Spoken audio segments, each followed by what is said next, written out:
অফিসের পিয়নতার থেকে বেশি টাকা ইনকাম করে, তোমার প্রমোশন করে লাখ টাকা দিলো। তুমি আমার গায়ে এভাবে টাকা ছিল না কেন? সব ফকির আমার টাকা তুমিই রাখো, সকালবেলা কাউকে ভিক্ষা দিয়ে। এক একটা টাকা রোজগার করতে কত কষ্ট হয় তুমি জানো? কিসের কষ্ট?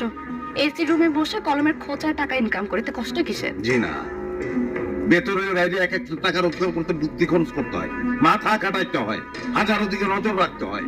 এত সহজ না। তোমার মতো অযোগ্য মানুষেরই এত শখ করে। কি বললা তুমি? অযোগ্য? তুই শুধু অযোগ্য না তো, তুমি একটা অপদার্থ। তাহলে তুমি কি? তুমি একটা পরশিকাতর, তুমি নবী, তুমি একটা ফালতু মেয়ে। মুখ সামলা কথা বললো না। মুখ সামনে কথা বল না। কেউ হ্যাঁ তোর মাইরেই ভালো মাস্টার। তুমি আমার ড্রেস নিয়ে কি করছো? কি হলো?